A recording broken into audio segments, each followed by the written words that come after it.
এবার বিষয়টা হলো মির্জা সিনেমাটার এখনো পর্যন্ত কিন্তু বিএমএস এ কোনো শো টাইম দেওয়া হয়নি। এই সিনেমাটা কোন হল পাবে, কটা হল পাবে, কখন সিনেমাটা শো টাইম দেওয়া হবে এখনো পর্যন্ত কিন্তু পরিষ্কার নয়। বারে মিয়া ছোট মিয়ারও কিন্তু শো টাইম দেওয়া হয়নি।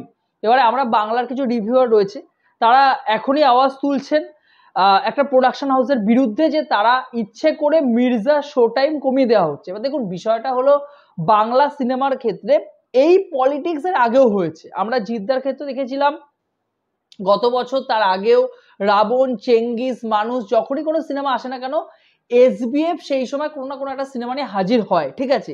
এবারে সেই সময় তারা একটা বড় সংখ্যক হল অফিস তাদের নিয়ন্ত্রণে রয়েছে, তারা কিন্তু নিয়ে নেয়।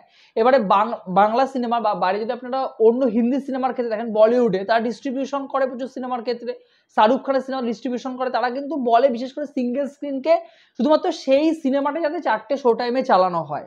বাংলা সিনেমা যদি না চালানো, বাংলা সিনেমা যদি চালায়, হল মালিক যদি ভুল করে একটা বাংলা সিনেমা চালিয়ে দেয়, তাহলে এসবিএফ বলে পরবর্তীতে তাদের কোনো সিনেমা এবছরে দেবেই না চালাতে।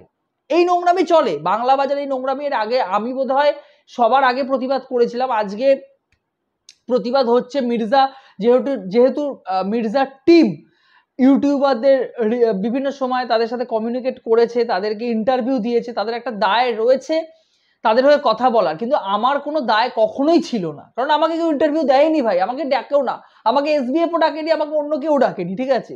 আমি আশা করিও না, যাই হোক না কেন। তো সেক্ষেত্রে আমি কিন্তু চেঙ্গিসের সময় প্রতিবাদ করেছিলাম, সেই ভিডিওগুলো আপনারাও দেখতে পারেন, প্রচুর দর্শক দেখেছিলেন, সাপোর্ট করেছিলেন। মানুষের সময় করেছিলাম, দেবের প্রধান হোক, দেবের বাঘা যতীন হোক, সেই সময়ও করেছিলাম, আজকের দিনেও করব। এবারে শো টাইম দেওয়া হোক, এখনো পর্যন্ত শো টাইম ক্লিয়ার নয় আমাদের কাছে যে কোন কোন শো টাইমে বাংলা সিনেমা দেওয়া হবে। এমনিতেই বাংলা সিনেমা দেওয়া হয় 3টের পর, 3:30 4টের পর বাংলা সিনেমা দেওয়া হয়।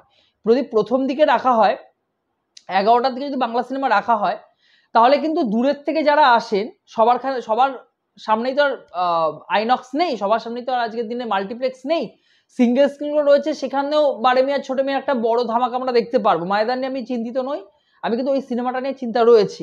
সায়তানও এখনো চলছে কিছু কিছু জায়গায়, ঠিক আছে। তো সেক্ষেত্রে সেই হলগুলোতে মির্জা কতটা চালানো হবে, হলেও মির্জাকে কটা শো দেওয়া হবে, তাহলে একটা শো দেওয়া হলো, 4টে শো চালানো হয় একটা সিঙ্গেল স্ক্রিনে।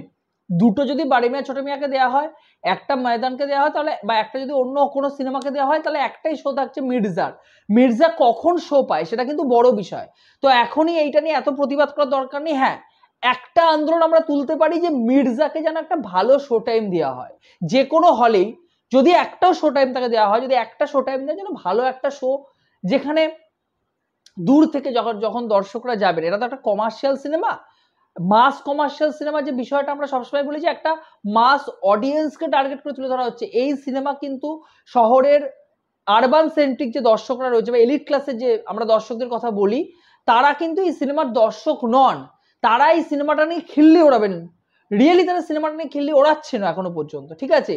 এই সিনেমার গান বলুন, ট্রেলার বলুন, তাদের জন্য কোনোভাবেই সিনেমাটা ওয়ার্ক করবে না। আমরা জানি যে তাদের কাছে এই সিনেমাটা কোনোভাবেই কিন্তু ওয়ার্ক করার জন্য তারা সিনেমাটা, এমনকি অঙ্কুশও জানে এই সিনেমাটা এলিট ক্লাস লোকের জন্য নয়, যে টিনেজ বা যে এইজের দর্শকদের কথা ভেবেই সিনেমাটা তৈরি করা হয়েছে, টিনেজারদের কথা মেনলি, বা 25, 26, 30 এবং এক শ্রেণীর দর্শক রয়েছে যারা সিনেমাগুলো দেখতে ভালোবাসেন, তারা যদিও বা মাল্টিপ্লেক্সে আসেন, সেই মাল্টিপ্লেক্সে একটা শো টাইম তো থাকবে।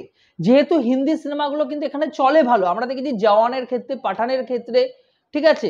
সেই সিনেমাগুলো কিন্তু কমার্শিয়াল সিনেমা হওয়া সত্ত্বেও মাল্টিপ্লেক্স থেকে ভালো পরিমাণ বাংলার থেকে ইনকাম করে নিয়ে গেছে।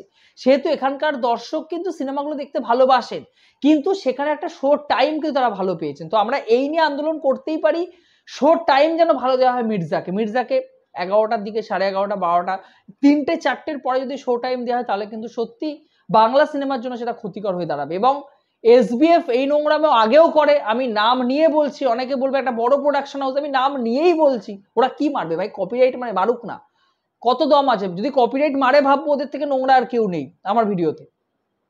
এসবিএফ নোংরামি করেছে, একটাই বিষয় আমার বলার, যে মির্জাকে শো টাইম দেওয়া হোক। মির্জা যদি দর্শক পছন্দ করেন, যদি প্রথমে ওয়ার্ড অফ মাউথ সিনেমাটার ভালো আসে, দর্শক হল ভরিয়ে দেবেন। বাংলা সিনেমার দর্শক কিন্তু সিনেমা পছন্দ করেন, ভালো সিনেমা হলে কিন্তু এখনো দেখতে যান। হ্যাঁ, আমরা এটা এক্সপেক্ট করতে পারি না আগের মতোই যে সিনেমাটা বড় ব্লকবাস্টার হিট করবে। যে বাজেটে সিনেমাটা তৈরি করা হয়েছে, সে বাজেট যদি রিকভারি করতে পারেন তাহলে তো অবভিয়াসলি ভালো, এবং এর পার্ট 2 তৈরি করার জন্য ক্ষমতা থাকে প্রোডাকশন হাউসের। অঙ্কুশ যেন পার্ট 2 তৈরি করার জন্য যেন এগিয়ে যান, এটাই একটা কমার্শিয়াল সিনেমার জিত হবে। এর থেকে বড় কিছু বলার নেই, এর থেকে বেশি কিছু চাওয়ারও নেই আমাদের। আমরা ফার্স্ট ডে ফার্স্ট শো দেখবো, দেখে অবভিয়াসলি রিভিউ শেয়ার করব।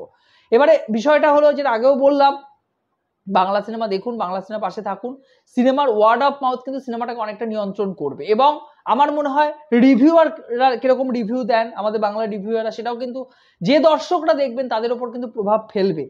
তার থেকেও বড় বিষয়, প্রথম দিন, দ্বিতীয় দিন, তৃতীয় দিন সিনেমাটা যদি ওয়ার্ড অফ মাউথ ভালো আসে, দর্শক যদি হলে ভিড় করে, তাহলে কিন্তু শো টাইম বাড়ানো হবে। বাড়ি মিয়া ছোটে মিয়া এখনো পর্যন্ত মনে হচ্ছে ডিজাস্টার হতে চলেছে। সিনেমার ট্রেলার আমার আহামরি কিছু লাগেনি। সিনেমাটা যদি একই বিষয়ের উপর, মানে ওই যেরকম ধরনের কাজ বারবার করে হয়, সেরকম যদি কাজ হয়, তাহলে কিন্তু বাংলার মানুষ ছুঁড়ে ফেলে দেবেন, সেক্ষেত্রে কিন্তু কিছু বলার নেই। তো অবভিয়াসলি এটাই বলতে চাই যে আপনারা বাংলা সিনেমার পাশে থাকুন, ভালো সিনেমা হলে অবভিয়াসলি হল ভরিয়ে দেখুন। কোনো বড় প্রোডাকশন হাউসের ক্ষমতা নেই সেই সিনেমাকে আটকে দেবে। হল মালিকরা ঝগড়া করে, ঝামেলা করে সেই সিনেমা চালাবে, ভাই তাদের লাভ আছে, তারা লাভ দেখবেন অবভিয়াসলি। বাংলা সিনেমার পাশে ছিলাম, আছি এবং থাকবো। আপনাদের কি মতামত এই বিষয়ে অবভিয়াসলি কমেন্ট বক্সে জানিয়ে যাবেন। ভিডিওটি ভালো লেগে থাকলে, চ্যানেল নতুন যোগ দিয়ে থাকলে চ্যানেলটাকে অবশ্যই সাবস্ক্রাইব করে দেবেন। বন্ধুরা ভালো থাকবে, সবাই সুস্থ থাকবেন। জয় হিন্দ।